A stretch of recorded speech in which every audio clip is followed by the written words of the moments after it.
She was too fat to marry, so her father gave her to the most feared mountain man. The whole town gasped as a father dragged his daughter through the snow, shouting that no man would ever want her. And then he handed her over to the scarred trapper everyone whispered about, the man said to have blood on his hands. But when the cabin door shut, something strange happened. The feared mountain man didn't raise a hand. He set down Stu, gave her his own bedroll, and kept watch by the fire. Was the monster not a monster at all? Soon, whispers spread of a hidden deed, of land her father had secretly sold. The railroad wanted it. The law came with shackles, and the truth about who really pulled the trigger the night a deputy fell might tear the whole valley apart. Now, one woman's dignity and one man's honor stand against greed, betrayal, and shame. Will the daughter no one wanted, and the mountain man everyone feared, find redemption, or be crushed beneath the lies? Drop a comment below and share which part of the world you're tuning in from today. If you enjoy stories like this, don't forget to subscribe for more. Under a slate-gray winter sky in 1878, frost sparkled on bare branches, and morning mist clung to the valley floor. Ariana May stood shivering beside the rickety wagon, her woolen shawl drawn tight against the biting cold. The mule's breath came out in white puffs as her father roughly hitched it to the weathered wagon. "Get in," he barked, not meeting her eyes. "Time you stopped being my burden." Ariana's cheeks burned despite the chill, as she felt neighbors' gazes from their front porches. Carefully, she climbed onto the hard wooden seat, the wagon creaking under her weight. Her father's constant reminder of her size made her want to disappear entirely. The wagon wheels groaned as they set off through the settlement's muddy main street. Ariana kept her eyes fixed on her clasped hands in her lap, but she couldn't block out the whispers that followed their progress. "Poor thing, too heavy to find herself a proper husband," one woman murmured to another. "Ain't right. What her pa's doing," came the reply, barely audible. Children playing marbles in front of the general store stopped their game to point and giggle. "Look at her. She's bigger than my ma's wash tub." Ariana blinked back tears, her throat tight. She'd endured the taunts for years, but this public parade of shame cut deeper than any before. The wagon jolted over every rut, each bump emphasizing her father's determination to be rid of her. "Pa, please," she whispered, desperate. "I can work harder. I'll eat less. Just don't." Quiet. His voice was cold as the morning frost. "You've been nothing but trouble since the day you were born. Your mama's gone now, and I aim to be shed of you." They passed the smithy, where broad-shouldered men paused in their work to shake their heads in silent judgment. The telegraph operator stepped out of his office, squinting at the scene before ducking back inside, no doubt to spread word of the spectacle to neighboring towns. At the edge of the settlement, where civilization gave way to wilderness, her father pulled the mule to a halt. There, like a shadow made flesh, stood Boone McGraw. Ariana's heart hammered against her ribs.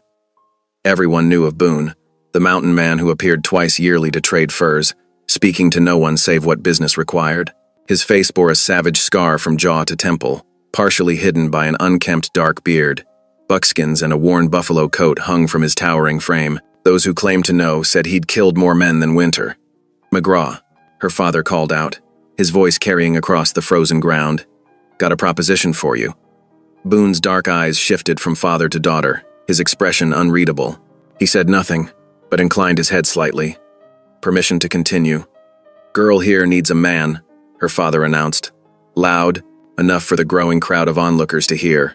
"Ain't no one in town'll have her, size she is. Reckon you live far enough out. Won't matter much what she looks like." Shame crashed over Ariana in waves. She wanted to run, to hide, to wake from this nightmare, but there was nowhere to go. Her father had made sure the entire settlement witnessed her humiliation. "Please," she whispered, though whether to her father or to God, she wasn't sure. "Don't do this." Her plea fell on deaf ears as her father continued. "She can cook well enough. Keep a cabin clean. Won't be no trouble to you." He paused, then added with cruel emphasis, "And I ain't asking much in return." The crowd had grown. Mothers pulled their children close, whispering prayers.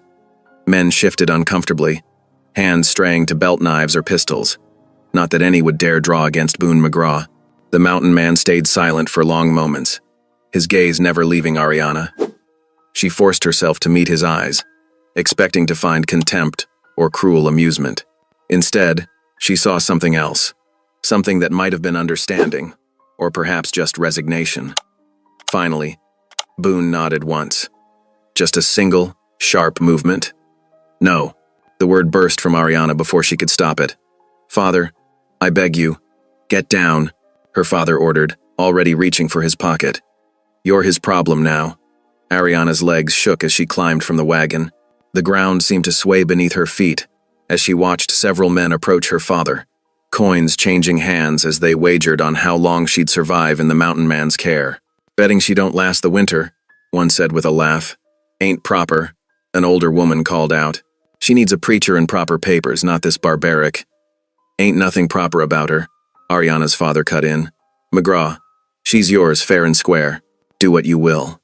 Boone turned away from the crowd, his movement decisive. One massive hand gestured for Ariana to follow as he started up the trail that led into the mountains. She stood frozen, tears streaming down her face, as the reality of her situation crashed over her. This was no dream, no nightmare to wake from. Her own father had sold her to a man who lived wild in the hills, a man whose very name made mothers frighten their children into behaving. Move, girl, her father commanded one final time. Else I'll give him his money back and find somewhere worse for you. Ariana took one stumbling step, then another. The crowd's whispers followed her as she fell into step behind Boone's broad back. Her whole world had narrowed to the sound of his boots crushing frozen grass, the creak of his leather gear, the steady rhythm of his stride as he led her away from everything she'd ever known. She didn't dare look back at the settlement, at her father, at the only life she'd known. Instead, she watched her own feet as they followed Boone's tracks through the frost-rimed grass. Each step carried her further from civilization, deeper into what felt like a wolf's den. The morning mist still hung in the valley as they climbed. It muffled the last sounds of the settlement, the final cruel laughter, the scrape of wagon wheels as her father departed, the clink of coins being counted. Soon there was nothing but the whisper of wind through bare branches and the soft crunch of their footsteps on the frozen ground. Ariana wiped her tears with trembling fingers, trying to find strength in the hymns her mother had taught her. But even those comfortable verses seemed to fade in the face of her new reality. She was alone, following a scarred giant into the wilderness, given away like unwanted cargo because of her size. Boone McGraw hadn't spoken a single word. He moved with the fluid grace of a predator, seemingly unbothered by the cold or by the weight of the young woman's fate he'd just accepted. His silence was somehow worse than if he'd been cruel or demanding. At least then Ariana thought she'd know what to expect. Instead, she followed him up the trail, each step taking her further from everything familiar, deeper into a future she couldn't begin to imagine. The winter wind cut through her shawl, but it wasn't the cold that made her shiver. She was walking into a wolf's den, just as surely as if she'd followed a real timber wolf into its lair. The settlement disappeared behind them, swallowed by distance and morning mist.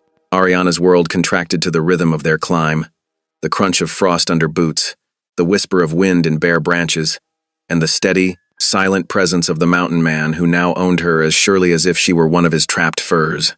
The sun had begun its descent behind the mountains when Boone finally led Ariana around a final bend in the trail. His cabin emerged from the gathering shadows, a sturdy structure of rough-hewn logs sealed with mud chinking, its small windows glowing with warmth from within. A thin ribbon of smoke curled from the stone chimney, disappearing into the darkening sky. Ariana's feet ached from the long climb, and her thin shawl did little against the bitter mountain air. She watched as Boone strode to the cabin door, his movements sure despite the failing light. He pushed it open, then stood aside, waiting. Her heart thundered in her chest as she approached the threshold. This was to be her new home, or her prison. The stories of Boone McGraw's violence echoed in her mind as she stepped past him into the cabin's interior. The warmth hit her first. Blessed heat from a well-tended fire that filled the single room with flickering light. The flames cast dancing shadows on walls lined with stretched furs and simple wooden furnishings. A rough-hewn table stood to one side, while shelves held cooking implements and supplies. Everything was neat, if sparse, showing none of the savage disorder she'd expected from a mountain man's dwelling. Boone moved past her to stir the coals in the fireplace, adding a log from the neat stack beside the hearth. The fire crackled to new life, sending fresh warmth through the room. Without speaking, he crossed to a black iron pot hanging from a hook and lifted the lid, releasing the rich aroma of cooking stew. Ariana stood frozen near the door, unsure what was expected of her. Her father's cruel words still rang in her ears. She was Boone's property now, to do with as he pleased. She waited for demands, for harsh words, for the brutality everyone said lurked behind his scarred face. Instead, Boone simply reached for 2 tin bowls from a shelf and ladled generous portions of the stew into each. He set them on the table, then pulled out one of the straight-back chairs and gestured for her to sit. Still waiting for the other boot to drop, Ariana perched on the edge of the chair. The stew's aroma made her empty stomach clench. They'd walked all day without stopping to eat. She watched as Boone tore a loaf of dark bread in half, setting the larger portion near her bowl. "Eat," he said, his voice low and rough from disuse. It was the first word he'd spoken since accepting her father's proposition. Ariana's hands trembled as she picked up the spoon. The stew was thick with vegetables and chunks of what might have been rabbit, the broth rich and warming. She took a careful bite, then another, realizing how hungry she truly was. Boone ate with efficient movements, his eyes on his own bowl. The firelight caught the scar that ran from his jaw to his temple, making it stand out starkly against his tanned skin. Yet there was nothing threatening in his posture, nothing to suggest the violence that made him legendary in the settlement. When they'd finished eating, he stood and moved to a corner where blankets and furs were piled. He gathered several into his arms, then laid them out near the fire, creating a comfortable-looking bedroll. "You sleep here," he said, gesturing to the makeshift bed. "I'll take the floor." Ariana stared at him, confusion warring with exhaustion in her mind. "But where will you sleep?" He shrugged, already gathering more blankets for himself. "Got plenty of furs. Floor's fine." Before she could respond, he moved toward the door. "Mule needs tending," he muttered, and stepped out into the gathering darkness. Ariana stood at the window, watching as he moved surely through the twilight to the small lean-to stable. A lantern flared to life, and she could see him working, removing the mule's gear with gentle hands, brushing the animal's coat, ensuring it had fresh hay and water. His movements were careful, patient, showing none of the brutality she'd been led to expect. The day's events crashed over her anew. Her father's public rejection, the humiliating wagon ride through town, the long climb into the mountains. Exhaustion pulled at her limbs as she turned back to the fire's warmth. The bedroll Boone had prepared looked incredibly inviting. Sinking to her knees beside it, Ariana clasped her hands together. "Dear Lord," she whispered, "please watch over me in this strange place. Keep me safe through the night." She paused, then added, "And thank you that he seems kind to animals at least."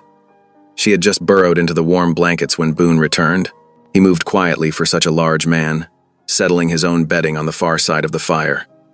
The wind picked up outside, rattling the shutters and sending a draft down the chimney that made the flames dance.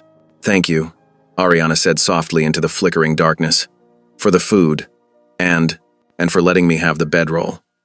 Boone merely nodded, but something in his expression caught her attention. For just a moment, as he gazed into the fire, she saw not the fearsome mountain man of legend, but someone weighted with memories and unspoken thoughts. What she couldn't know was that Boone's mind had traveled back through the years to another winter night, when a kind woman had taken pity on a half-frozen trapper. Ariana's mother had fed him, tended his wounds, asked no questions about his scars or his past. That memory had shaped his decision today, though he'd never speak of it. The wind moaned around the cabin's corners as Ariana pulled the blankets closer. Boone added another log to the fire, then settled back on his own bedding. His massive form was outlined by the firelight as he kept watch, a silent guardian rather than the threat she'd feared. Gradually, the warmth and exhaustion pulled Ariana toward sleep. Her last conscious thought was that perhaps God had heard her prayers after all. The man who now controlled her fate might be scarred and silent, but his actions spoke of unexpected gentleness. In the morning, she knew, there would be questions to face and a new life to navigate. But for now, she was warm, fed, and, despite everything she'd been told about Boone McGraw, she felt oddly safe. The fire crackled softly, and the wind sang its winter song around the cabin walls. In the deepening night, two souls who had been cast aside by society's judgment found an unexpected moment of peace in each other's quiet presence. Dawn crept over the mountain peaks, painting the world in shades of pearl and silver. A fresh blanket of snow had fallen during the night, transforming the rough yard into a pristine white canvas. Inside the cabin, Ariana woke to the soft crackling of a newly stoked fire and the rich aroma of coffee brewing. Boone already stood at the iron stove, his broad shoulders hunched as he carefully fed thin strips of bacon into a cast-iron skillet. The meat sizzled and popped, filling the cabin with its savory scent. He glanced over his shoulder as Ariana pushed herself up from the bedroll, but said nothing. She smoothed her wrinkled dress and finger-combed her hair, conscious of her disheveled appearance. The cabin looked different in the morning light, less threatening, more lived in. Copper pots hung from pegs, their surfaces gleaming dully. A stack of wooden bowls sat beside a water bucket, and dried herbs hung in neat bundles from the rafters. "Can I help?" Ariana asked, her voice still rough with sleep. Boone gestured toward the stove with his chin. "Coffee needs stirring." She approached cautiously, giving him a wide berth as she reached for the long-handled spoon propped against the coffee pot. The grounds swirled as she stirred, releasing more of their rich scent. Her movements were awkward at first, trying to work around Boone's bulk in the small space. "Cups up there," he muttered, pointing to a shelf above her head. Ariana stretched up on her tiptoes but found herself just inches short of reaching the tin cups. Before she could ask for help, Boone's long arm reached past her, easily snagging 2 cups from the shelf. Their sleeves brushed momentarily, and Ariana tensed, but Boone simply set the cups on the counter and returned to tending the bacon. Soon they sat at the rough-hewn table, steam rising from their coffee cups. The bacon was crisp and perfectly cooked, served alongside thick slices of yesterday's bread. Ariana waited for Boone to begin eating before picking up her own fork, still uncertain of her place in this strange new arrangement. "Need to check trap lines?" Boone said after several silent minutes. "Then show you the rifle." Ariana nearly choked on her coffee. "The rifle?" He nodded, his expression serious. "Mountain ain't safe for them who can't shoot. Need to learn." After breakfast, Boone disappeared outside to handle the morning chores. Ariana washed the dishes in a basin of melted snow, then swept the plank floor with a rough bristled broom she found in the corner. The simple tasks helped settle her nerves, giving her hands something useful to do while her mind tried to make sense of her new situation. When Boone returned, his boots crusted with snow, he carried a well-maintained Winchester rifle. Ariana's heart quickened at the sight of it, but she forced herself to stand straight as he approached. "Come," he said, leading the way outside. The morning air bit at Ariana's cheeks as she followed Boone into the yard. He'd set up several tin cans on a fallen log about 20 paces from the cabin. The snow crunched under their boots as they walked, the only sound in the crystal-clear mountain morning. Boone held out the rifle, and Ariana took it gingerly. The weapon was heavier than she expected, its wood stock smooth from years of handling. Like this, Boone demonstrated the proper stance, his own massive hands pantomiming the hold. "Stock against your shoulder, tight." Ariana tried to mirror his position, but the rifle wavered in her grip. Without warning, Boone stepped behind her, his hands adjusting her arms with surprising gentleness. "Elbow up," he murmured, tapping her arm. "Lean into it. Breathe slow." She expected mockery at her clumsy attempts, but Boone's instructions remained patient and matter-of-fact. When she finally squeezed the trigger, the rifle's kick nearly knocked her off balance. The shot went wide, sending snow flying from a tree branch well above the targets. "Again," Boone said simply, helping her reload. They worked through the morning, Ariana's arms growing tired but her aim slowly improving. By the time the sun stood high overhead, she'd managed to knock over 2 of the tin cans. Each successful hit brought a slight nod from Boone, not exactly praise but acknowledgement of her progress. Back inside the cabin, Boone stirred up the fire and set about preparing their noon meal. Ariana's shoulders ached from handling the rifle, but she felt a small spark of accomplishment. She'd never been allowed near weapons before. Her father had declared such things men's business. As they sat down to bowls of reheated stew, Boone cleared his throat. "Your ma," he said suddenly, his voice rough. She was a good woman. Ariana's spoon froze halfway to her mouth. Her mother had passed, away 3 winters ago, and the loss still ached like a physical wound. "You knew her?" she asked softly. Boone nodded, his scarred face thoughtful as he stared into his bowl. "Years back, got caught in an ambush up near Miller's Creek. Bad business. Arrow in my leg, knife wound here." He touched the scar that ran from his jaw to his temple. "Storm was coming in. Would have died out there." He paused, taking a long drink of water before continuing. "Your ma found me. Dragged me back to your old cabin, for your pa built the new one. Nursed me through fever for 3 days straight. Never asked questions, never judged, just helped." Ariana remembered that cabin, little more than a shack really, where they'd lived during the early settlement days. She would have been very young then, maybe 5 or 6. "That's why," she started, then hesitated. "Why I took you in." Boone finished for her. "Partly. Owed her that much." Wasn't right. What your pa did yesterday. Ain't right to shame kin that way. Tears pricked at Ariana's eyes, but she blinked them back. Her father's cruel words still echoed in her mind, but somehow they seemed to carry less weight here in this mountain cabin, with this quiet man who remembered her mother's kindness. The afternoon passed in comfortable silence. Boone showed her where he kept the root vegetables stored in the cabin's small cellar, then spent time maintaining his traps at the wooden workbench near the window. Ariana found a basket of socks that needed mending and set to work, grateful for the familiar task. As evening approached, Boone built up the fire and settled into a chair near its warmth. The rhythmic sound of his whetstone against his hunting knife filled the cabin.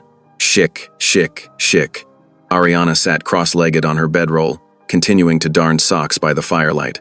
The silence between them felt different now, not tense or frightening, but almost peaceful. Through the cabin's window, Ariana could see fresh snow beginning to fall, adding to the white blanket that already covered the mountain. The fire popped and crackled, sending sparks up the chimney. For the first time since her father had loaded her into that wagon yesterday morning, Ariana felt something like dignity return. She wasn't just an unwanted burden here, but someone connected to a debt of honor. Her mother's kindness had created a thread between her and this silent mountain man, a thread that offered her protection, and perhaps in time, a chance to build something like a home. The knife's blade gleamed in the firelight as Boone tested its edge with his thumb. Satisfied, he set it aside and reached for his pipe, filling it with careful movements. Ariana's needle flashed silver as she closed another hole in a thick wool sock.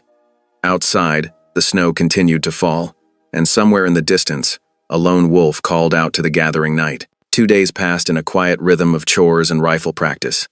The mountain air had begun feeling less foreign to Ariana, and she'd grown accustomed to Boone's silent ways.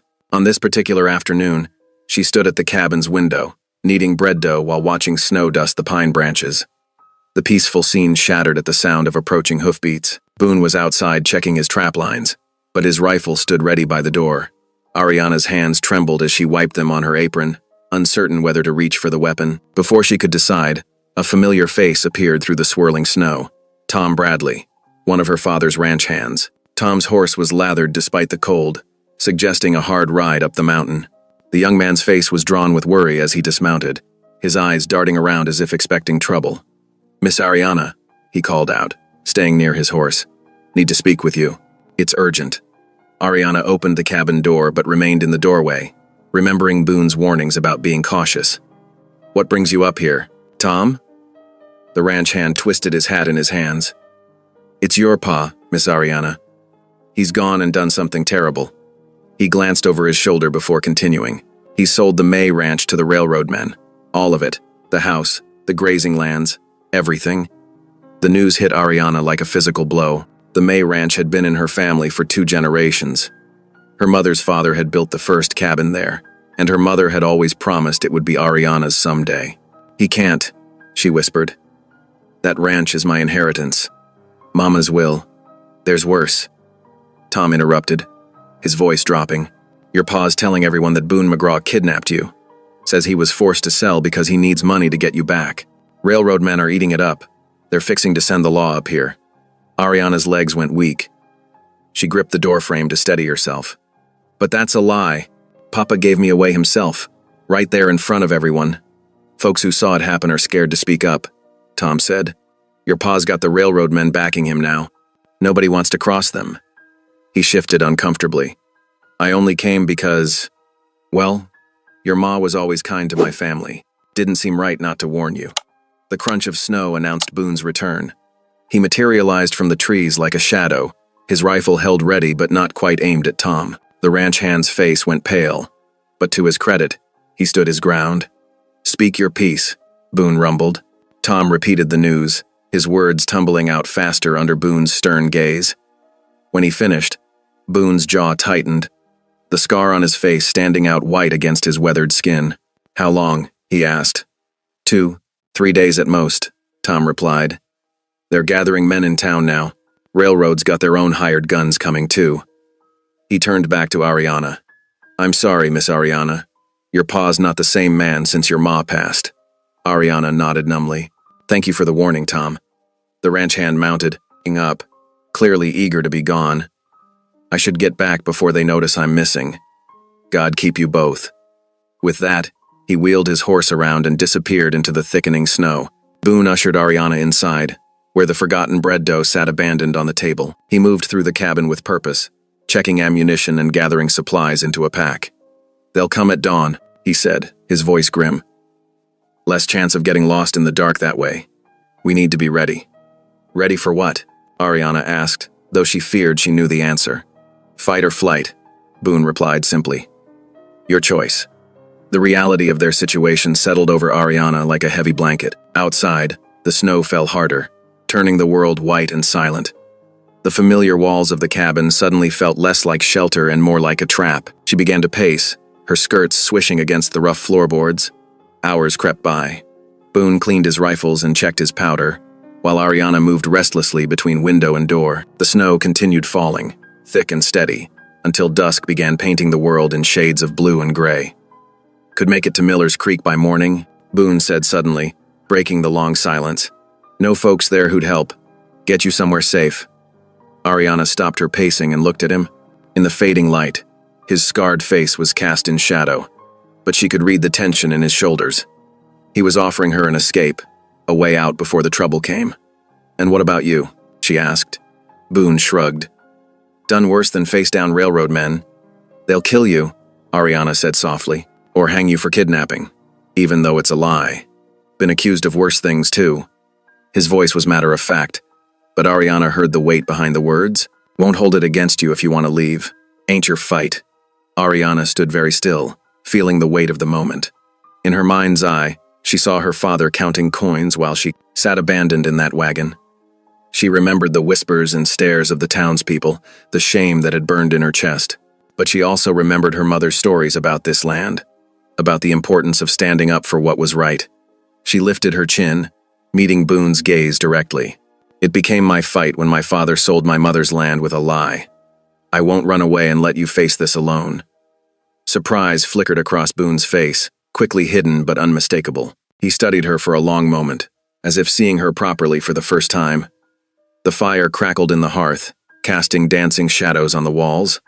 "Might get worse before it gets better," he warned. "I reckon it might," Ariana agreed, unconsciously adopting his manner of speech. "But Mama always said running from trouble just means it catches you tired." A ghost of a smile touched Boone's lips, the first she'd seen from him. He nodded once, then returned to his task of checking supplies. Ariana resumed her pacing, but now with purpose rather than anxiety. Her mind worked through what they might need, what preparations they could make. The cabin grew darker as night settled in, but neither of them lit the lamp. The fire provided enough light to see by, and they didn't want to make themselves an easier target. Outside, the snow continued its silent fall, building drifts against the cabin walls. Ariana paused at the window, pressing her palm against the cold glass.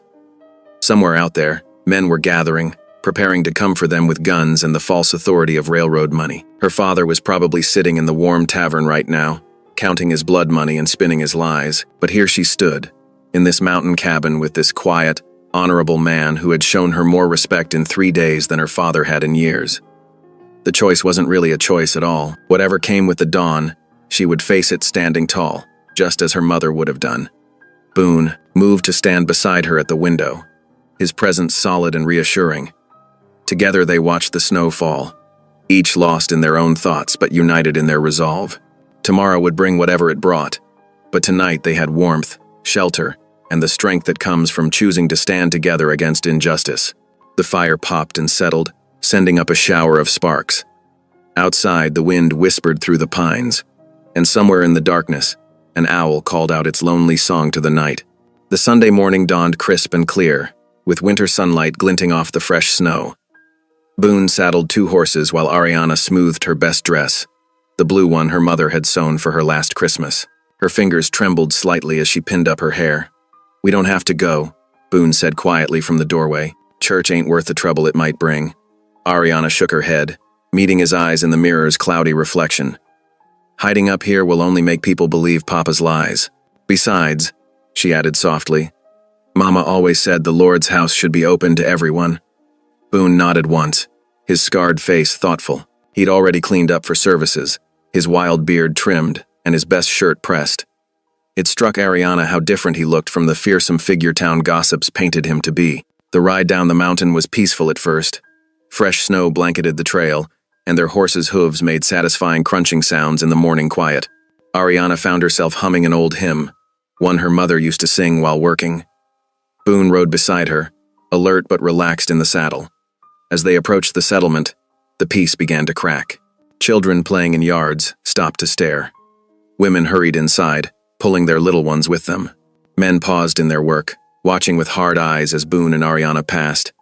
"Look at her, riding around bold as brass with that mountain devil," one woman hissed, loud enough to carry. "Shame what's become of Jacob May's girl," another replied. "Her poor mama must be turning in her grave." Ariana's cheeks burned, but she kept her chin up, remembering her mother's words about dignity being something no one could take unless you gave it away. Beside her, Boone's jaw tightened, but he said nothing. They tied their horses at the church's hitching post, and Boone helped Ariana down with careful courtesy. The morning bell was ringing, calling the faithful to worship. Other churchgoers climbed the steps, giving them a wide berth. Inside, the familiar scents of beeswax candles and old hymn books wrapped around Ariana like a comfort blanket. For a moment, she could almost pretend nothing had changed, that her mother still sat beside her in the family pew, that her father's bitter anger hadn't poisoned everything. But the whispers followed them down the aisle. Ariana clutched her hymn book tighter, feeling the leather binding dig into her palms. Boone's steady presence beside her was both reassuring and, she knew, the cause of much of the gossip. "Living in sin up there," someone muttered. "Always knew she'd come to no good," another voice added. Ariana's hands shook as she opened her hymn book. The familiar words blurred before her eyes. She blinked hard, refusing to let tears fall. "Why Ariana May?" Preacher Thompson's warm voice cut through the whispers. He stood before their pew, his kind face creased in a genuine smile. "It does my heart good to see you here today." "Good morning, preacher," Ariana managed, her voice steadier than she felt. "Sarah asked about you just yesterday," he continued, referring to his wife. "She's never forgotten how you sat with her through that terrible fever last spring, singing hymns until her delirium broke. Said your voice was better medicine than any doctor's tonics." The memory of those long nights by Sarah Thompson's sickbed flooded back. Ariana had barely known the preacher's wife then, but, when word spread of her illness, she couldn't bear the thought of anyone suffering alone. "How is Mrs. Thompson?" Ariana asked, feeling some of her tension ease. "Much better, thanks to God's grace and good neighbors like yourself." He turned to Boone, extending his hand without hesitation. "And welcome to you, Mr. McGraw.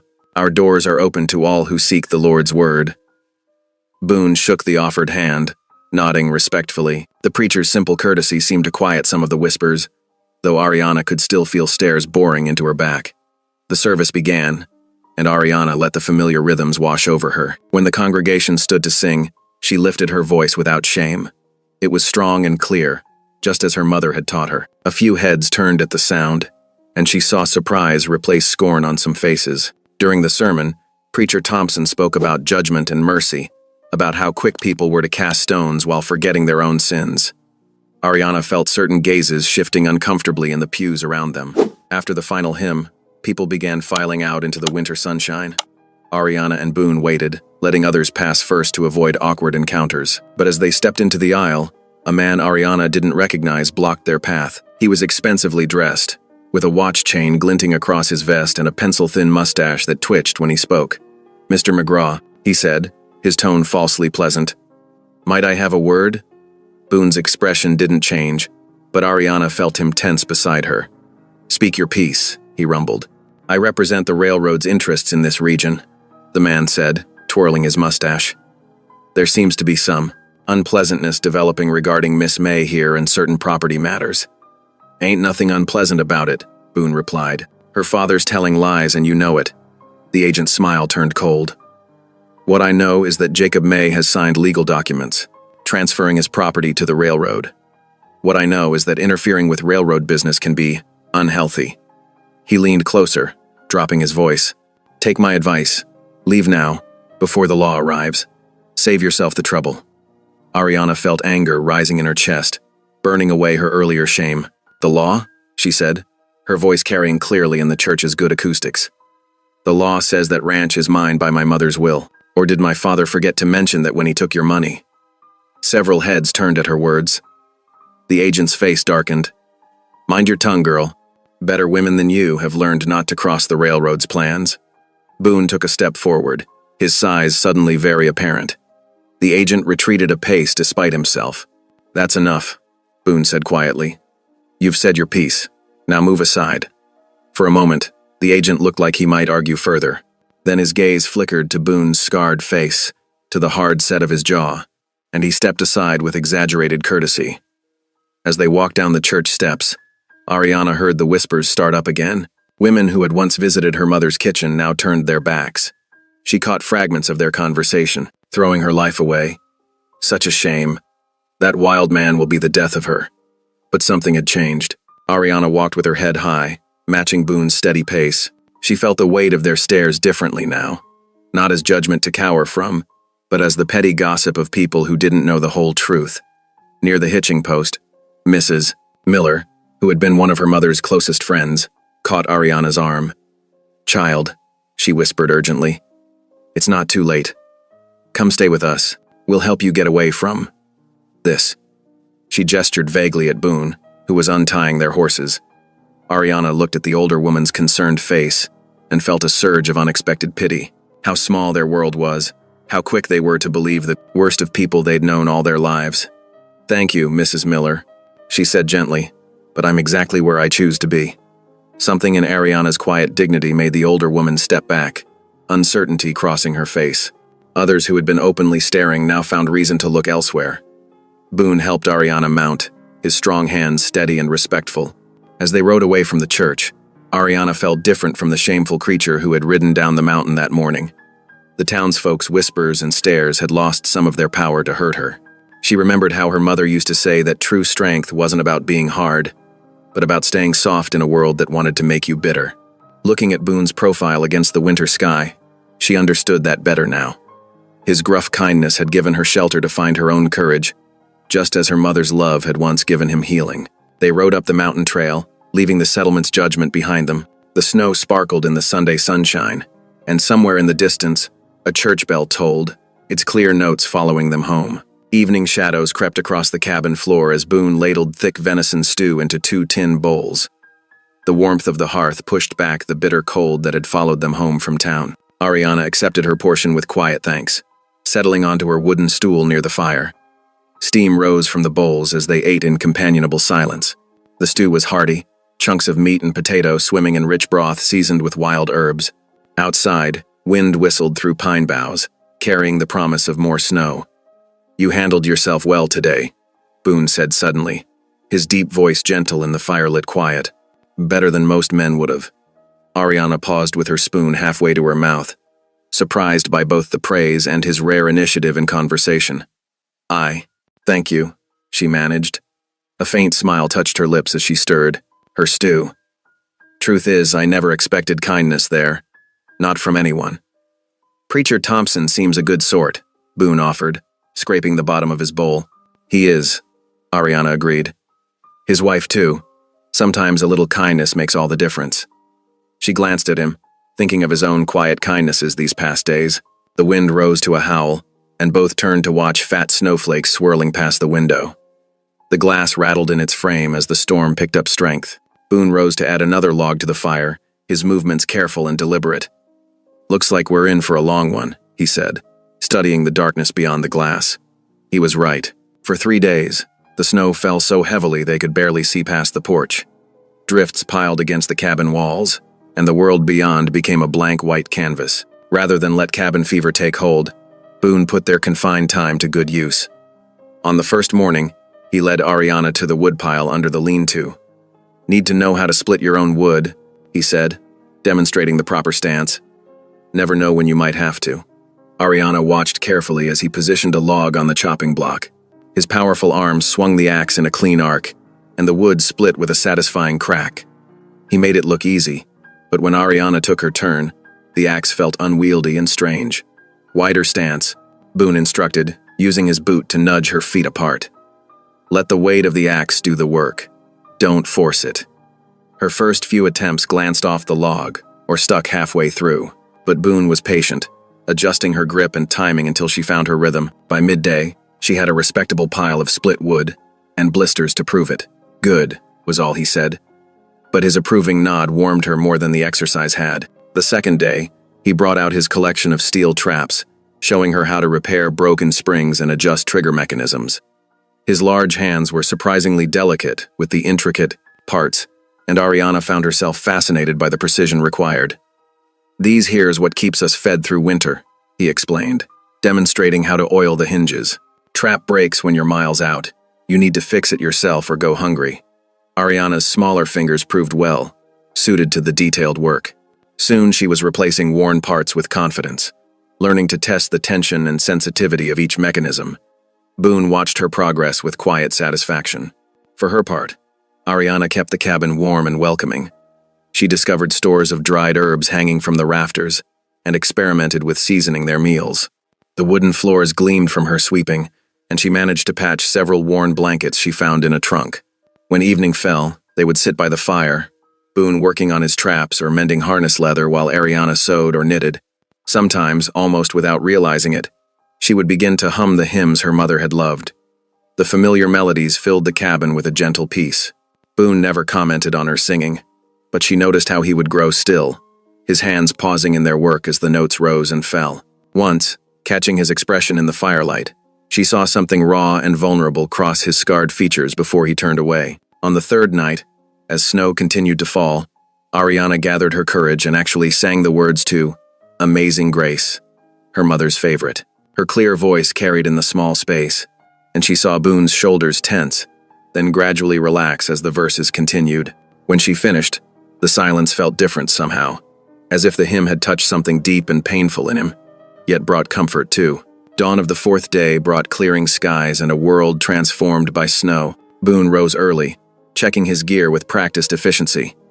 "Got to check the trap lines," he announced, pulling on his heavy coat. "Been too long already." Ariana looked up from stoking the morning fire. "I'm coming with you," she said firmly. Boone paused in adjusting his gun belt. "Trail's rough. Snow's deep." "I can manage," she insisted, already reaching for her coat. "You've taught me about the traps. I want to learn the rest." He studied her face for a long moment, seeing determination in her set jaw. Finally, he nodded. "Dress warm. It's bitter out there." Soon they were leading the mule through knee-deep snow, their breath frosting in the crystal-clear air. Ariana's cheeks stung from the cold, but she kept pace, following Boone's trail as he broke through the drifts. The forest was transformed into a wonderland of white-laden branches and pristine expanses. Sunlight sparked off the snow, making Ariana squint.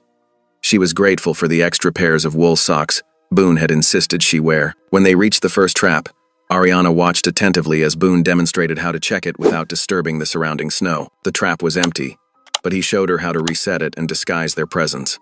"Animals can smell human scent," he explained. "Got to be careful not to leave too much behind." At the second trap, they found a plump rabbit. Boone efficiently dispatched it and showed Ariana how to tie it to the mule's pack.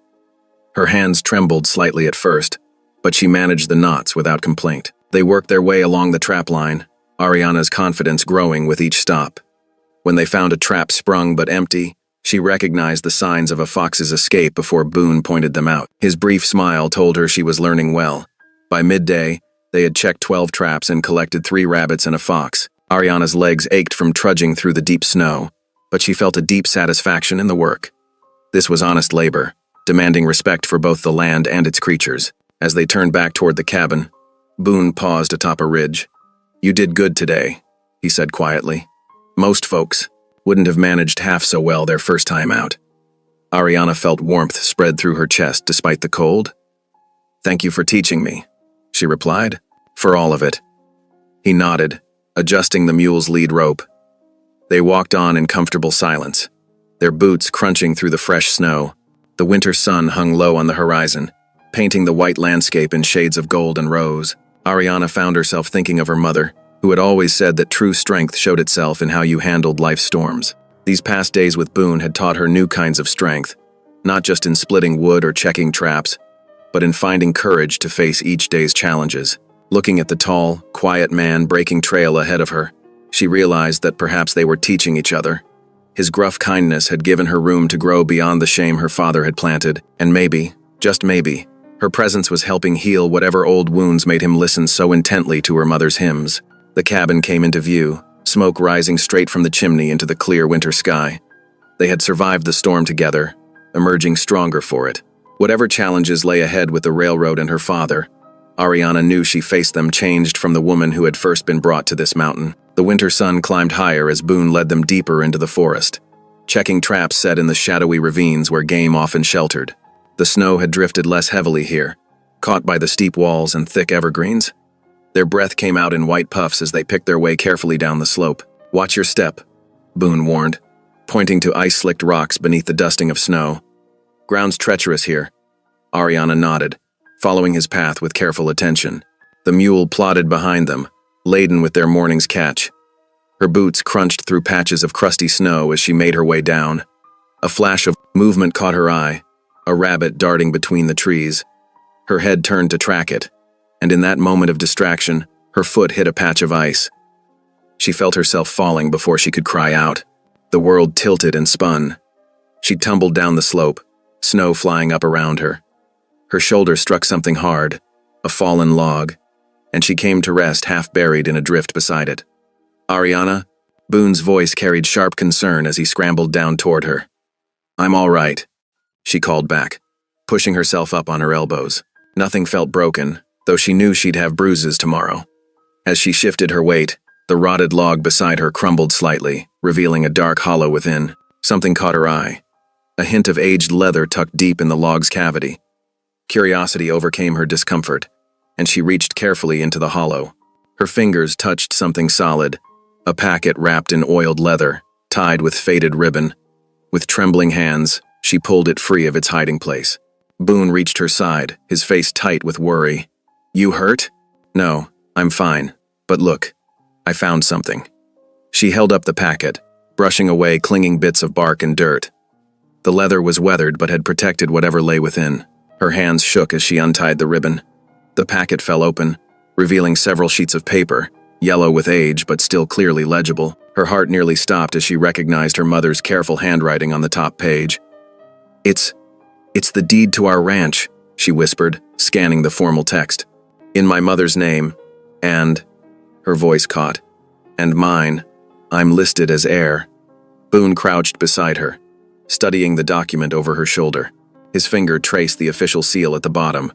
"This here's genuine. County judge's mark. Proper witnesses."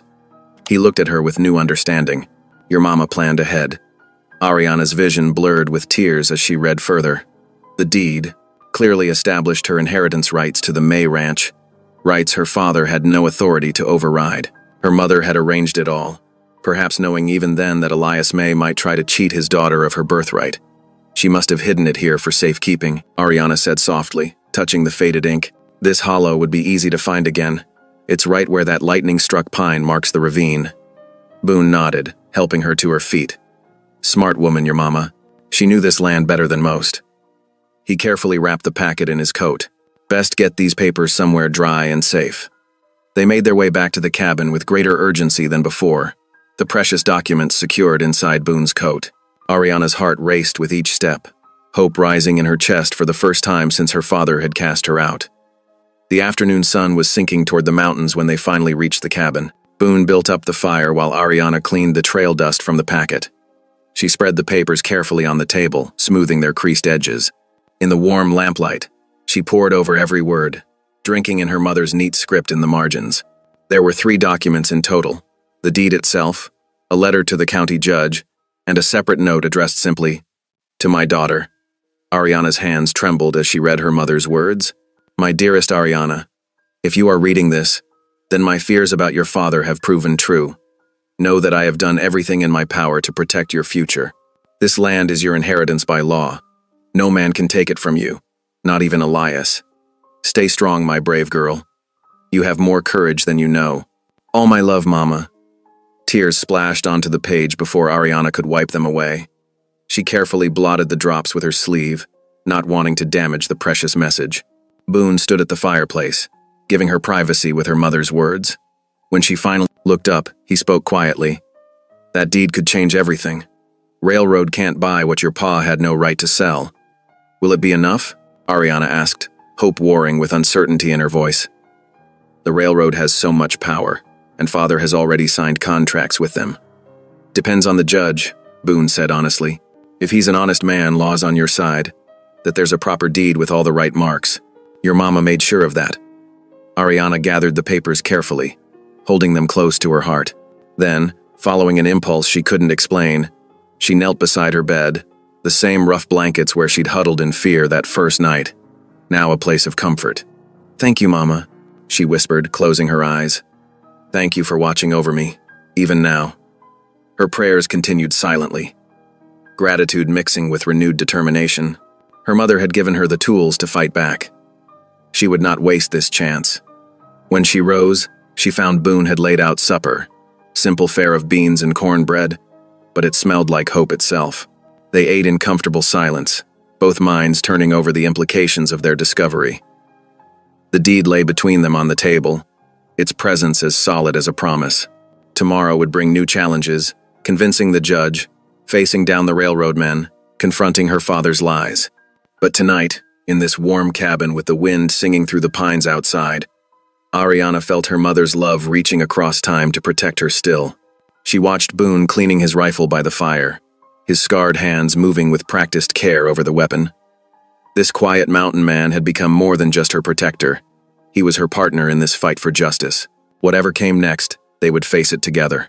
The lamp flickered, casting dancing shadows on the cabin walls. Outside, an owl called into the gathering night, its voice carrying across the snow-hushed forest. Ariana touched the packet of Claude papers once more, feeling the strength of her mother's foresight flowing into her own heart. 3 days after finding the deed, Ariana and Boone rode toward town in the crisp morning air. Frost sparkled on bare branches, and their horse's breath came out in white puffs. Ariana clutched the leather packet inside her coat, close to her heart. The precious papers seemed to burn against her chest, giving her courage. "Remember," Boone said quietly as they approached the settlement. "Speak plain truth to the judge. No need for fancy words." Ariana nodded, grateful for his steady presence beside her. The town looked different now, less threatening than it had when her father had driven her through in shame. Still, she felt the weight of stairs as they rode down the main street. The courthouse stood at the far end, a 2-story wooden building with fresh paint and a tin roof that gleamed in the winter Sunday. Several horses were already hitched outside, including her father's bay mare. Ariana's stomach tightened at the sight. Boone dismounted first, then helped her down from her horse. His rough hands were gentle, and she drew strength from his touch. Together, they climbed the courthouse steps, their boots echoing on the wooden planks. Inside, the main courtroom smelled of pine soap and wood smoke. Oil lamps cast a warm glow over the polished benches. Judge Horace Kendall sat behind his desk, his gray beard neatly trimmed, reading through a stack of papers. He looked up as they entered, his expression carefully neutral. Ariana's father stood near the front, with 2 railroad men in dark suits. He wouldn't meet her eyes. The railroad foreman, a broad-shouldered man with cold eyes, watched them with obvious disdain. "Miss May," Judge Kendall said, gesturing them forward. "I understand you have evidence regarding the May ranch sale?" I... Ariana stepped forward, willing her voice to stay steady. "Yes, Your Honor." She withdrew the packet and approached his desk. "I have here the original deed to our ranch, signed and witnessed, naming me as rightful heir." The judge took the papers, adjusting his spectacles as he examined them. The room fell silent except for the crackle of the wood stove in the corner. Ariana held her breath as he read, his expression giving nothing away. "These appear to be properly executed documents," he said finally, looking up, filed by Sarah May before her death, with clear stipulations regarding inheritance. "That paper's worthless," Ariana's father burst out. "My wife had no right." "Mr. May," the judge cut him off sharply. "You'll have your say in turn." He turned back to Ariana. "Please explain why you're only presenting this now." Ariana straightened her spine, just as Boone had taught her when shooting. "I only found it 3 days ago, Your Honor. My mother hid it away for safekeeping. Her voice caught slightly. "She must have known it might be needed someday." The railroad foreman stepped forward, his boots striking the floor like hammer blows. "Judge Kendall, we have a binding contract with Elias May. The railroad's purchase is already recorded. Surely you won't let some convenient last-minute discovery delay progress?" Ariana felt Boone tense beside her, but he remained silent, letting her fight this battle with words rather than fists. "Your Honor," Ariana said, her voice growing stronger. "My mother wanted to protect my future. This land has been in our family since before I was born. It's not just property to be bought and sold. It's my heritage, my home." Passion made her words ring true. "The railroad can't rightfully buy what my father had no legal right to sell." Judge Kendall stroked his beard thoughtfully, studying the documents again. The railroad men exchanged glances, and Ariana saw worry flicker across her father's face. "This requires careful consideration," the judge said finally. "The deed appears genuine, but given the complicated circumstances and the interested parties involved, I cannot make an immediate ruling." "But Your Honor," Ariana started to protest. He held up his hand. "I will review these papers thoroughly and render my decision in 1 week's time. Until then, all parties are to maintain their current positions. No construction work is to begin on the disputed land." The railroad foreman's face darkened, but he said nothing. Ariana's father wouldn't look at anyone as he hurried from the courtroom.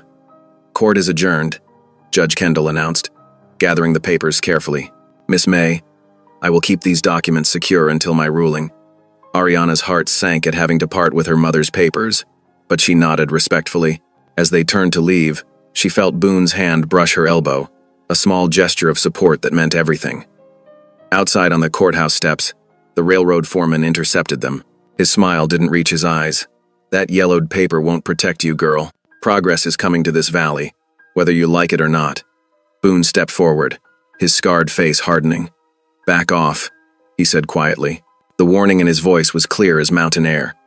The foreman's hand twitched toward his gun belt, but he thought better of it. Everyone knew Boone's reputation with a weapon. "Just remember," he sneered. "Papers can burn awful easy." He turned and stalked away, spurs jingling. Ariana released a breath she hadn't realized she was holding. "Do you think the judge will rule in our favor?" "Can't say," Boone replied, helping her mount her horse. "But he seems like a man who respects the law. Your mama made sure everything was legal and proper." They rode home in the gathering dusk, the horses picking their way carefully along the trail. The setting sun painted the snow-capped peaks in shades of rose and gold. Despite the delay in the judge's ruling, Ariana felt lighter than she had in weeks. They had hope now, real hope backed by law and justice. At the cabin, Boone built up the fire while Ariana prepared their evening meal. The familiar routine was comforting after the tension of the day. She hummed softly as she worked, one of her mother's old hymns that spoke of faith and perseverance. They ate their supper in comfortable silence, watching the flames dance in the hearth.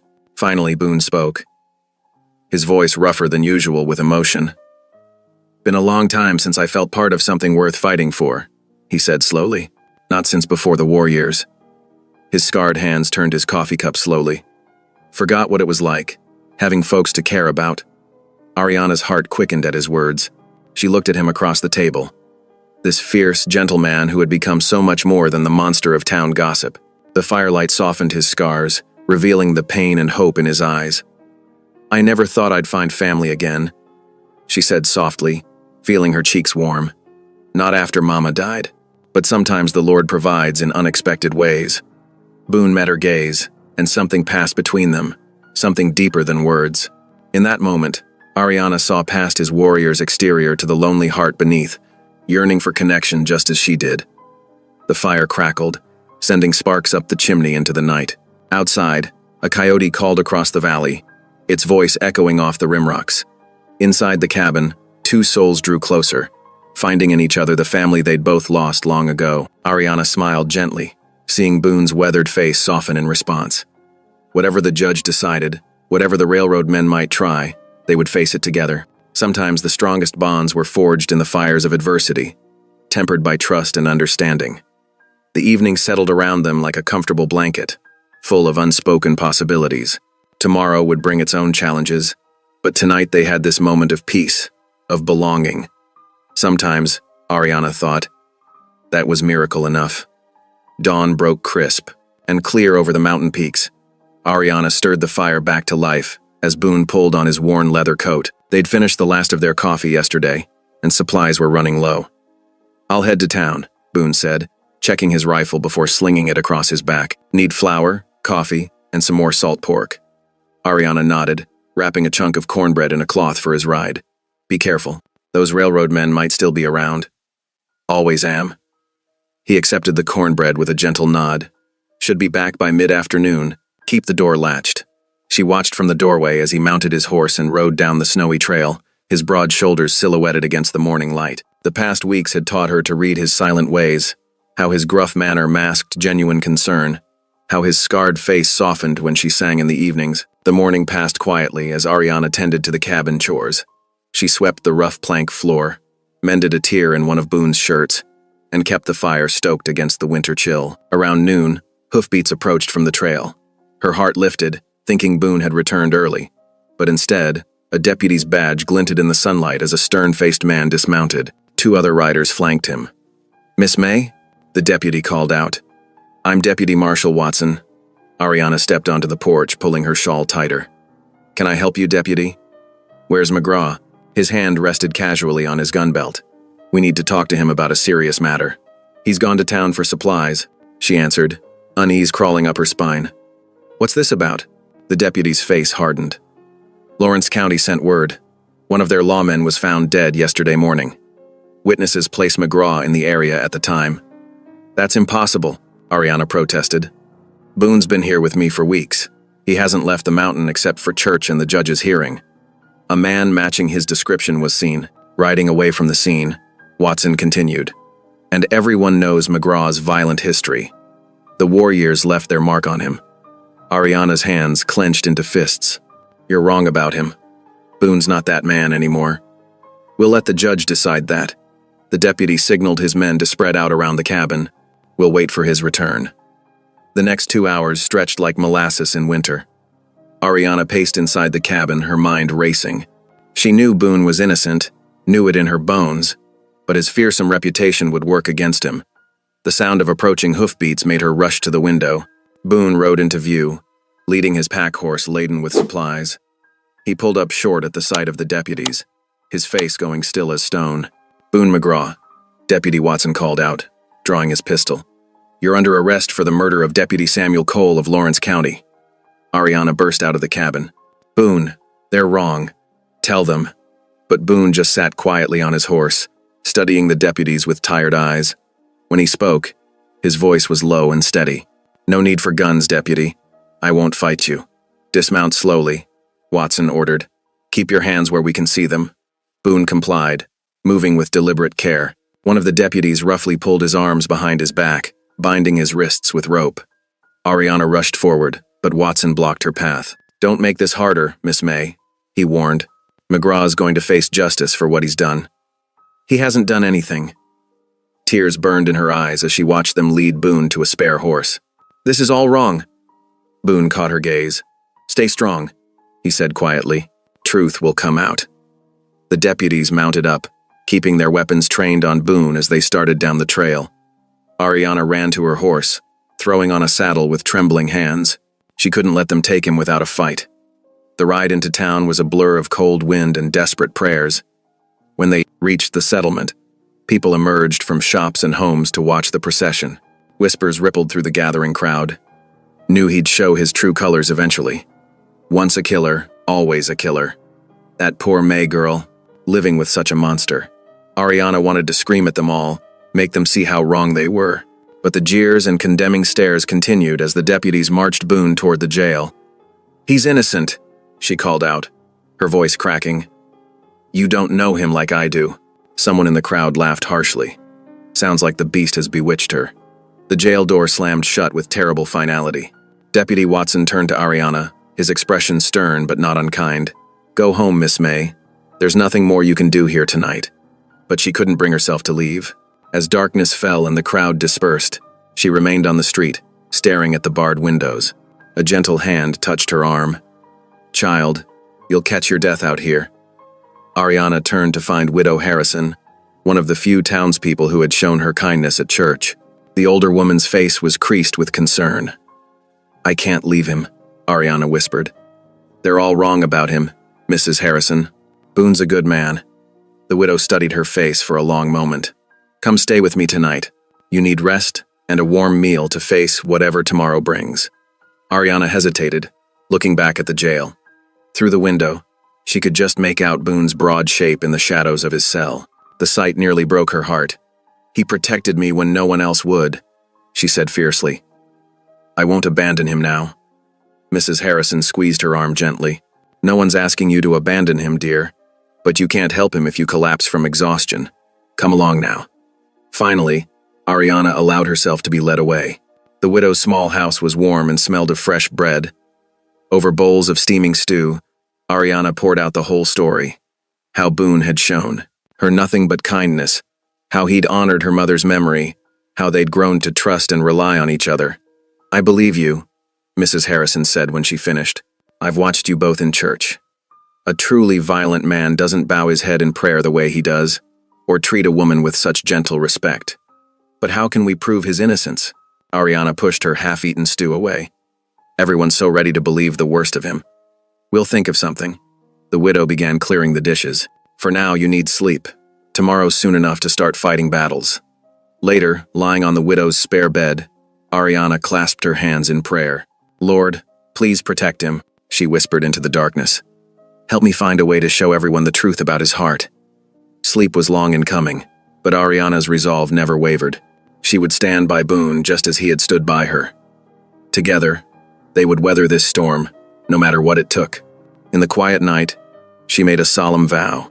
She would not rest until justice was served and Boone's name was cleared.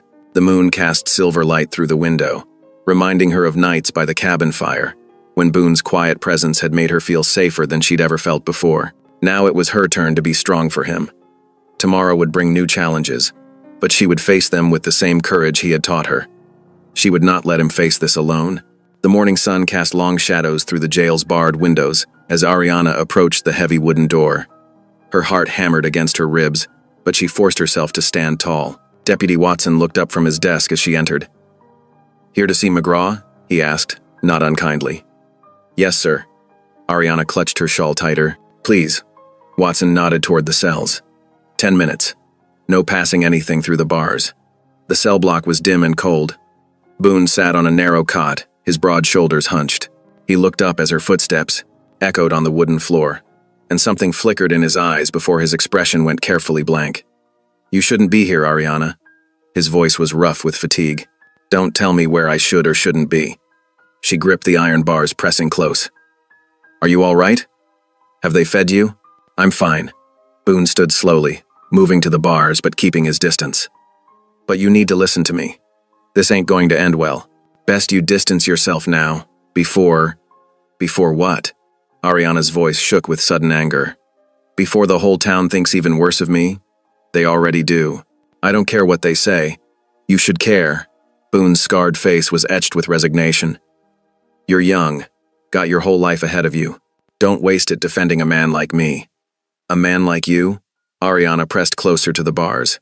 "You mean an honorable man? A kind one? Because that's what I've seen these past weeks." Boone shook his head. "You don't know everything about me, girl. The things I've done, I know enough." Ariana cut him off. "I know you took me in when my own father cast me out. I know you've treated me with nothing but respect. I know you're not the monster they say you are." "Ariana." His voice held a warning note. "Let this go, please." "No." The word came out fierce and clear. "I won't abandon you, Boone McGraw. Not now, not ever." He stepped closer then, close enough that she could see the pain in his eyes. "I'm trying to protect you," he said softly. "Can't you see that? And I'm trying to protect you." Tears threatened, but she blinked them back. "Why won't you let me?" Before he could answer, Deputy Watson's boots sounded on the floor. "Time's up, Miss May." Ariana gripped the bars tighter. "I'll be back tomorrow, and the next day, and the next, until we prove your innocence." Boone's shoulders slumped. "Don't," he whispered. "Just don't." His resignation cut deeper than any knife. Ariana forced herself to turn away, but his defeated posture haunted her as she stepped back into the morning light. Outside, a group of women huddled near the general store, their voices carrying clearly across the street. "Did you hear? They found blood on his saddle. Always knew he was dangerous. Those war years turned him savage. And that May girl, following him around like a lost pup, more fool her." Ariana's cheeks burned, but she held her head high as she passed them. Their whispers followed her down the street, sharp as needles. Probably bewitched her, he did. Just like her mama, taking in strays. Look where that got her. Girls ruined herself, standing by a killer. The church stood at the end of the street, its white-painted walls gleaming in the morning Sunday. Ariana marched up the steps and pushed open the heavy door. Inside, Preacher Roberts was arranging hymnals in the pews. Miss May. He straightened, adjusting his spectacles. What brings you here this morning? You have to help me. The words burst from her. The town respects you. If you spoke up for Boone. Child. The preacher's face was grave. These are serious charges. A lawman is dead. Boone didn't kill anyone. Ariana's voice echoed off the rafters. He's been with me on the mountain. He couldn't have done this. Preacher Roberts studied her for a long moment. Come, sit with me. He led her to the front pew, where morning light streamed through the colored glass windows. Tell me truly, he said. Why are you so certain of his innocence? Because I know him. Ariana twisted her hands in her lap. Not just what people say about him, but who he really is. He's gentle with animals. He says grace before meals. He gave me his bed and took the floor that first night. Never asked for anything in return. The preacher nodded slowly. I've watched him in service. He pays attention to the sermon, knows the hymns by heart. That's not common among men with his reputation. Then you'll help? Hope fluttered in Ariana's chest. I'll pray with you, he said gently. And for him. But the trial must run its course. The truth will come out there if we have faith. Faith? Ariana's voice cracked. What about action? Doesn't the good book tell us faith without works is dead? A slight smile touched the preacher's lips. Indeed it does. Very well. Let us pray first, then discuss what can be done within the bounds of law and conscience. They knelt together on the hard wooden floor. The preacher's strong voice filled the empty church as he asked for wisdom, justice, and protection for both Boone and Ariana. When the final amen faded, he helped her to her feet. The trial will start when the circuit judge returns next week, he said. Until then, show the town your own character through dignified behavior. Let them see your conviction is based on knowledge, not foolish infatuation. What if it's not enough? Ariana whispered. Then we trust in higher justice. He squeezed her shoulder. But don't lose heart. Sometimes the Lord works through unlikely vessels to reveal truth. Ariana left the church with a slightly lighter spirit, though worry still gnawed at her heart. She spent the afternoon at Widow Harrison's house, helping with chores to repay the older woman's kindness. As evening approached, she retrieved her mother's deed from its hiding place in her saddlebag. In the widow's spare room, Ariana studied the document by lamplight. The official seal and careful script proclaimed her right to the May Ranch, but somehow the papers felt insufficient now. This was about more than property. It was about a man's life, his freedom, his future. Still awake, dear? Widow Harrison appeared in the doorway, wrapped in a faded shawl. I thought this would save us. Ariana held up the deed. But it's not enough, is it? The railroad still wants our land, and now they found a way to remove Boone entirely.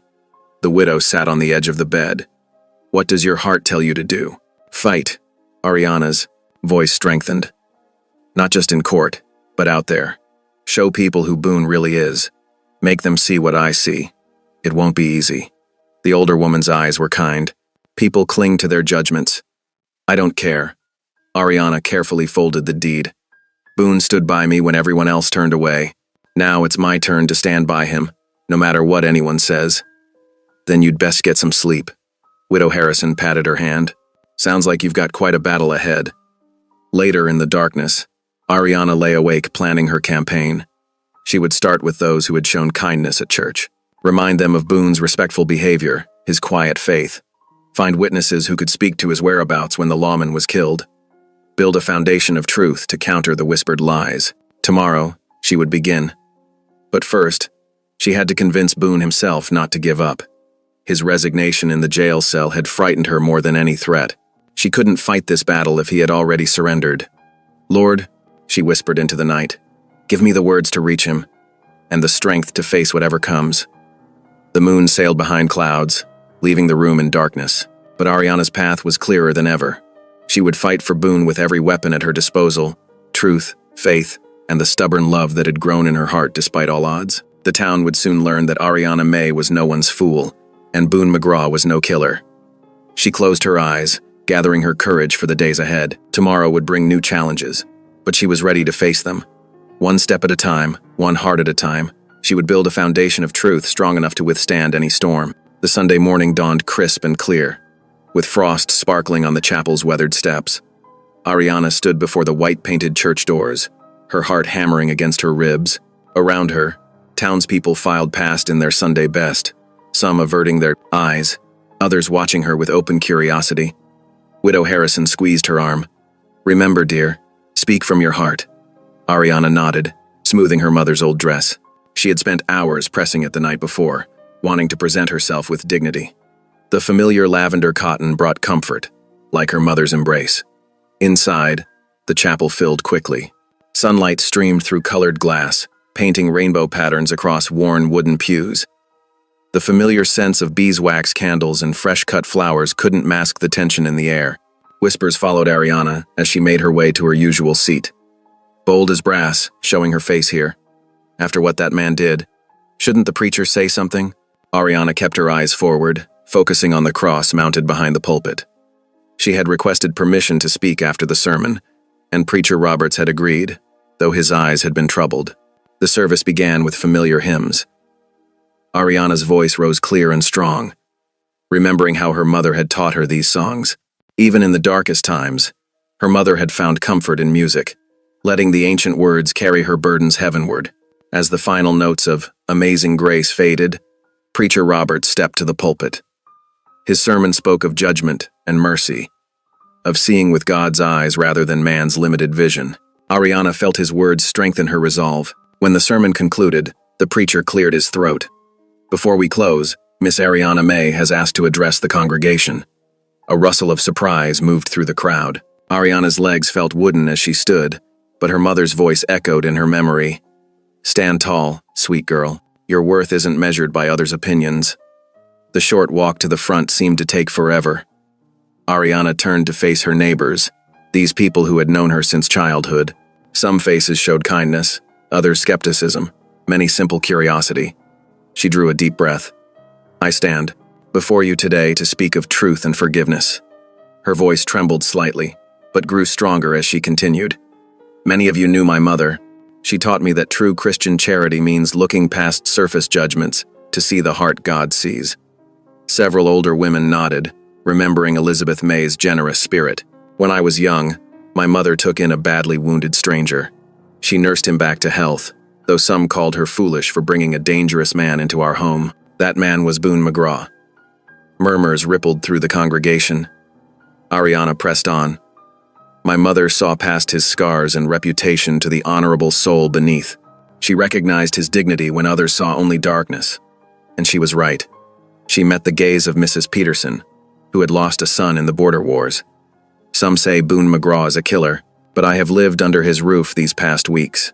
I have seen him pray before meals, gentle with animals, protective of those in his care. The man I know could not have murdered anyone in cold blood." "He's in jail now," someone called out. "Must be guilty of something." "Being accused isn't the same as being guilty," Ariana responded, her voice steady. "How many here have suffered from hasty judgments? How many know the pain of rumors accepted as truth?" She saw several heads bow, remembering their own experiences with gossip's cruel power. "My mother taught me another lesson, that silence in the face of injustice makes us complicit in that wrong. That's why I stand here today, asking you to look past what you think you know about Boone McGraw." Ariana's hands gripped the pulpit. "Remember how this town treated my mother when she took him in? Called her naive, foolish, even sinful. But she stood firm in her conviction that every soul deserves mercy. Every person carries God's image, no matter their past." She saw Mrs. Turner dab at her eyes, perhaps remembering how Elizabeth May had sat with her through long nights when her baby was sick. "The Boone McGraw I know is a man of quiet faith and strong principle. He took me in when my father cast me out, treated me with nothing but respect. He honors his debts, speaks truth, and helps those in need without seeking praise." Preacher Roberts stepped forward, placing a supportive hand on her shoulder. "I can attest to Mr. McGraw's regular attendance at services, his respectful manner, and his generous contributions to our poor box. Always anonymous, but I've seen him slip them in." This revelation caused a stir. Ariana felt tears threatening but forced them back. I'm not asking you to take my word alone. I'm asking you to remember my mother's example. To look past fear and rumor to see truth. To consider that perhaps, like her, I see something in Boone McGraw that others have missed. Her voice softened. The Bible tells us perfect love casts out fear. My mother lived that truth. She taught me to trust God's leading, even when the path seems strange to others. I stand before you today because I believe Boone McGraw is innocent of this murder charge. I believe God has a purpose in bringing us together, just as he had a purpose when my mother took in a wounded stranger years ago. Silence filled the chapel. Ariana saw tears on several faces, thoughtful expressions on others. Even those who had been most vocal against Boone seemed touched by her words. Thank you for hearing me, she concluded. I ask for your prayers, not your judgment, and I pray we all might show the courage my mother showed, to look past appearances to see God's truth. She turned to step down, but Preacher Roberts raised his hand. If I might add something. The congregation sat straighter, knowing their preacher's words carried weight. I've watched Miss May these past weeks. I've seen her bear cruel gossip with grace, stand firm in her convictions despite pressure to abandon them. Like her mother before her, she shows us what Christian charity truly means. He turned to face his flock. Perhaps it's time we examined our own hearts. Have we been too quick to judge, too ready to believe the worst? The Lord calls us to be bearers of truth and mercy. Maybe, just maybe, young Ariana is showing us the way. A murmur of agreement rippled through the pews. Mrs. Turner stood suddenly. I remember how Elizabeth May nursed my Jenny through scarlet fever. Stayed up 3 nights running, never complained. If her daughter sees good in this man McGraw, well, maybe we ought to look closer before condemning. Here, here, called Widow Harrison from her usual seat. I've had Ariana in my home this week. Her character speaks for itself. Other voices joined in, sharing memories of Elizabeth May's kindness, speaking of Ariana's own good works through the years. The mood in the chapel shifted like ice breaking up in spring. When the service ended, people didn't rush out as usual. They gathered in small groups, talking earnestly. Several approached Ariana with words of support or simple nods of acknowledgement. Mrs. Peterson took her hands. Your mama would be proud, girl, standing up for what you believe, no matter what folks say. She did the same, time and again. Tears spilled down Ariana's cheeks as she squeezed the older woman's fingers. Thank you. That means more than I can say. She left the church with her head high, though her eyes glistened. The morning sun felt warmer somehow, the burden on her heart lighter. It wasn't a complete victory. She could still hear pockets of skepticism among some townspeople. But a change had begun. Widow Harrison fell into step beside her. Well done, dear. Your mother's spirit shone through every word. Do you think it will help? Will they believe in Boone's innocence? Hearts don't change all at once, the widow said wisely. But you planted seeds today. Now we pray they take root and grow. Ariana glanced back at the church, where people still clustered in discussion. She had done what she could, spoken her truth with all the courage she possessed. Now, like her mother before her, she would stand firm and trust God to bring light from darkness. The tears in her eyes were not of sorrow but of relief. She had found her voice at last, and used it not for herself but for justice. Whatever came next, she knew her mother would be proud. The evening sun cast long shadows across the settlement's dusty main street as Ariana made her way from the general store. Her heart still felt light from the morning's change in the town's attitude, though worry for Boone never strayed far from her thoughts. A sharp whistle caught her attention. Behind the feed store, young Tommy Watson, barely 12 years old, waved urgently. His face was flushed with excitement and fear. Miss May, he whispered, glancing around nervously. Got something important for you. Ariana approached carefully, noting the boy's anxious manner. Tommy pulled a folded paper from his jacket pocket, pressing it into her hands. My Uncle Will saw something the night of the shooting, Tommy said in a rush. He wrote it down because he's scared to talk about it. Please, don't tell nobody I gave you this. Before Ariana could respond, Tommy darted away, disappearing between the buildings. Her hands trembling slightly, Ariana unfolded the note. The rough pencil marks told a story that made her breath catch. Night of the shooting, saw railroad foreman Blackwood meeting with John May behind Peterson's barn. Blackwood handed over money. Lots of it. May looked mighty pleased. Heard May say something about taking care of McGraw once and for all. Will Watson. Ariana's heart pounded.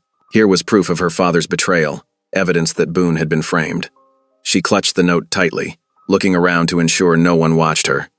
The street remained quiet in the growing dusk. Without hesitation, she hurried to Widow Harrison's house, where she knew Preacher Roberts often took his evening meal. The widow's modest home glowed with lamplight, and Ariana knocked urgently. "Land's sakes, child," Widow Harrison exclaimed, opening the door. "What's got you in such a state? Is Preacher Roberts here? I need his counsel right away." The preacher appeared behind the widow, concern etched on his weathered face. "Come in, Miss May. What troubles you?" Ariana showed them the note, watching their faces as they read. The preacher's expression grew grave while Widow Harrison pressed a hand to her chest. "Lord have mercy," the widow breathed. "Your own father, plotting such wickedness. We must proceed carefully," Preacher Roberts said, studying the note. "Will Watson is a good man, honest as the day is long, but he'll need courage to testify to what he saw." "I have to talk to him," Ariana insisted. "Tonight, before anyone can stop him." The preacher nodded slowly. "I'll come with you. Will lives out past the creek, and it's not proper for you to go alone after dark." They borrowed the widow's buggy, driving through the gathering darkness to Will Watson's small farm. The man's face went pale when he saw them, but he invited them inside. "I reckon Tommy got that note to you," Will said, settling nervously in his chair. "Been eating at me, keeping quiet about what I saw. Will you tell us everything?" Ariana leaned forward earnestly. Boone's life might depend on it. Will twisted his hat in his hands but met her eyes steadily. "I was checking my fence line that night. Saw them plain as day in the moonlight. Your pa, and that railroad fellow, Blackwood. Blackwood counted out money. Must have been several $100s. Your pa smiled like I ain't seen him smile in years." "Did you hear what they said?" Preacher Roberts asked gently. "Some. Your pa said something about making sure McGraw wouldn't cause trouble." Blackwood laughed. "Said it'd be worth every penny to get rid of that mountain man." Next day, we heard about the shooting. Ariana's hands clenched in her lap. "Will you testify to this before Judge Kendall?" Fear flickered across Will's face. "Railroad's powerful folk. They could ruin a man. The Lord asks us to stand for truth," Preacher Roberts said quietly. "I know it's frightening, but an innocent man's life hangs in the balance." Will was silent for a long moment. Finally, he squared his shoulders. "My daddy raised me to do what's right, no matter the cost. I'll testify." Hope surged through Ariana's heart. "Thank you," she whispered. "God bless you for your courage." They rode straight to Judge Kendall's boarding house, though the hour grew late. The judge answered their knock in his dressing gown, looking irritated until he saw their serious faces. "Your Honor," Ariana said firmly, "we have evidence that Boone McGraw was framed for murder." The judge listened intently as they presented Will's testimony and the note. His expression grew increasingly troubled. "This is grave indeed," he said finally. "Conspiracy, bribery, false accusation. If proven true, these charges will bring serious consequences to all involved." "Will you reconsider Boone's case?" Ariana asked, her heart in her throat. Judge Kendall nodded slowly. "I will convene a hearing first thing tomorrow morning. This testimony must be properly recorded." Ariana felt tears of relief spring to her eyes. She had prayed for justice, for some way to prove Boone's innocence. Now, finally, the truth would come to light. "Thank you, Your Honor," she managed to say. "Thank you for listening to the truth." The morning sun streamed through the courthouse windows as townsfolk filed in, filling every available space. Judge Kendall sat stern-faced at his bench, his gavel resting before him. Ariana's hands trembled in her lap as she sat in the front row, her heart pounding beneath her Sunday best dress. Will Watson approached the witness stand first, his voice shaky but clear as he recounted what he'd seen behind Peterson's barn. "Mr. Blackwood counted out them bills right there. He testified. Must have been $300 or more he gave to John May." More witnesses came forward. Sarah Peterson, who'd been hanging laundry that evening, described overhearing the railroad foreman plotting with one of his men. "Said they'd make it look like McGraw done it," she declared, her chin held high. "Said nobody'd question it, given his reputation." The final testimony came from young Deputy Miller, who'd been patrolling that night. "Saw Mr. Blackwood meeting with the dead lawman just hours before the shooting," he stated. "They was arguing about payment, something not going according to plan." Judge Kendall listened intently, his expression growing darker with each revelation. When the last witness stepped down, he cleared his throat. "The evidence before this court clearly shows a conspiracy to frame Mr. McGraw for murder." he announced. Furthermore, I have reviewed the deed presented by Miss May. It bears all proper seals and signatures, making her the rightful heir to the May Ranch. Gasps rippled through the courthouse. Ariana pressed her hands to her mouth, tears spilling down her cheeks. I hereby declare Boone McGraw innocent of all charges, the judge continued, bringing down his gavel with finality, and I validate Miss May's deed as legally binding. The railroad's claim to the property is null and void. The deputy moved quickly to unlock Boone's handcuffs. For a moment, the big man stood still, as if hardly believing his freedom. Then, with deliberate steps, he walked to where Ariana Saturday. Without speaking, he held out his hand to her. Ariana placed her trembling fingers in his calloused palm.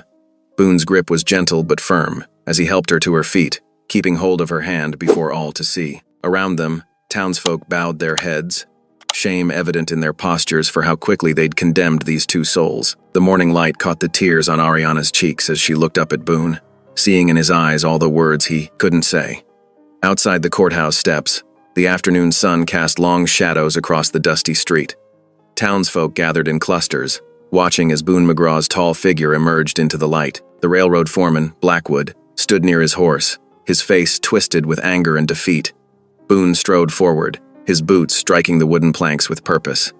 Time for you to leave, he said, his voice low but carrying across the hushed crowd. Ain't room in this valley for men who trade in lies. Sheriff Calloway stepped closer, his hand resting deliberately on his holster. I take that advice. Blackwood, your railroad schemes end here. The foreman's shoulders slumped as he realized his position.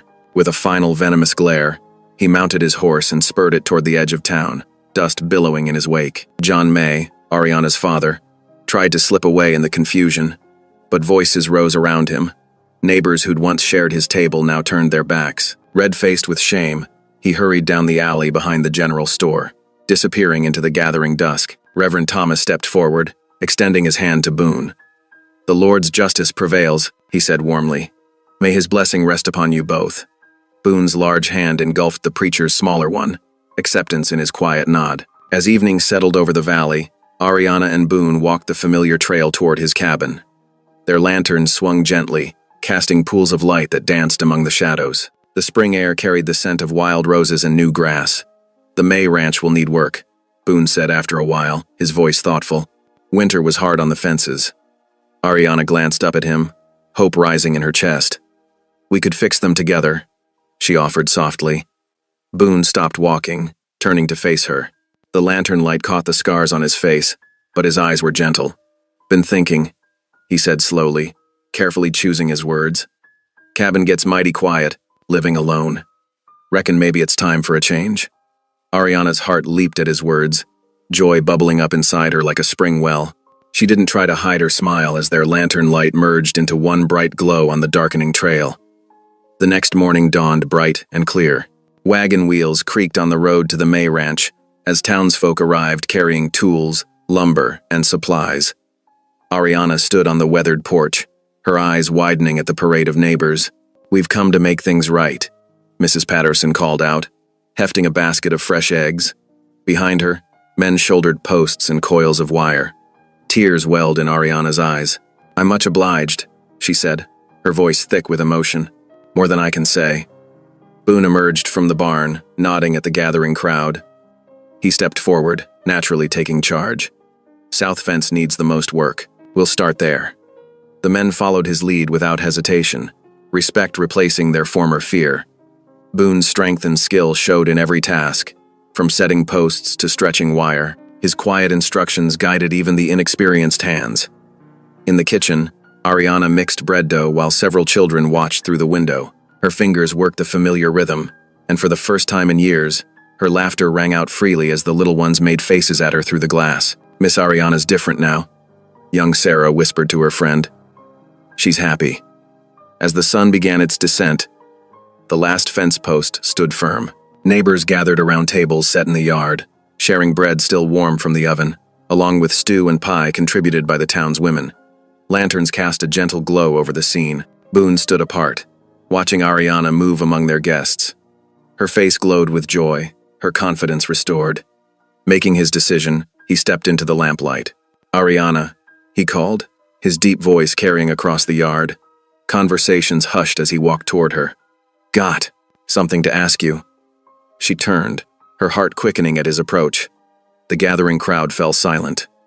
Boone took her hand in his calloused one.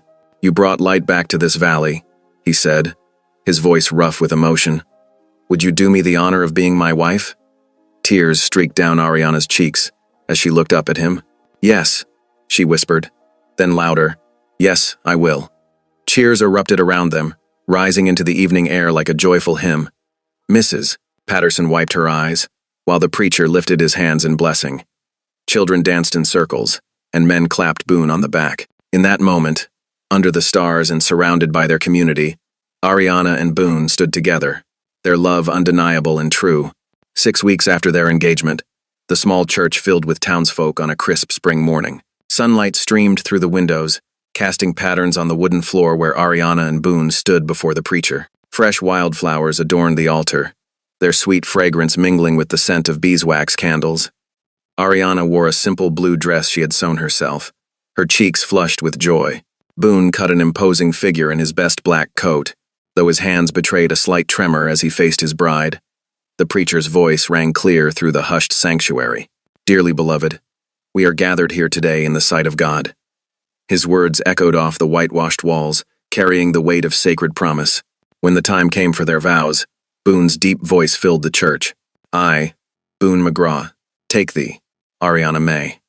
Though his words were few, each one carried the force of his commitment. His scarred hands shook as he slid the plain gold band onto Ariana's finger, but his eyes never left her face. Ariana's voice trembled with emotion as she spoke her own vows, her smile radiant enough to light the darkest corner.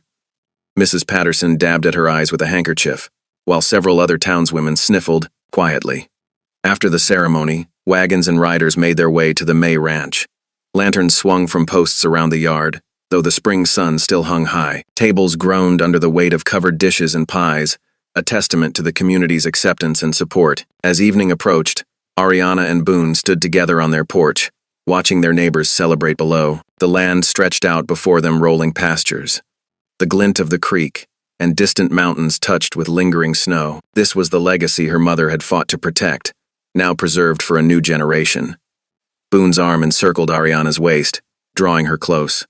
"Never thought I'd see such a day," he murmured, his voice rough with emotion. "Figured I was beyond redemption, marked by what I'd done in the war." He paused, looking down at her. "But you gave me a new life, Ariana, a chance I didn't deserve." Ariana turned in his embrace, placing her hand against his scarred cheek. "God wrote this story long before shame tried to end it," she said softly. "Everything, even the hard parts, led us here." The setting sun painted the sky in shades of gold and pink. From down in the valley, the church bell began to toll the evening hour, its clear notes floating up through the gathering dusk. One by one, lanterns flickered to life in the cabin's windows, their warm glow a beacon of welcome and hope. Children's laughter drifted up from the yard, mixing with the sound of fiddle music. Ariana and Boone remained on the porch, their silhouettes merged in the fading light, while below them, their community celebrated the triumph of love, faith, and redemption. Thank you for listening. Stories connect us in the most unexpected ways. If you felt that spark today, make sure you're subscribed. I share a new one daily, and the next might change your day.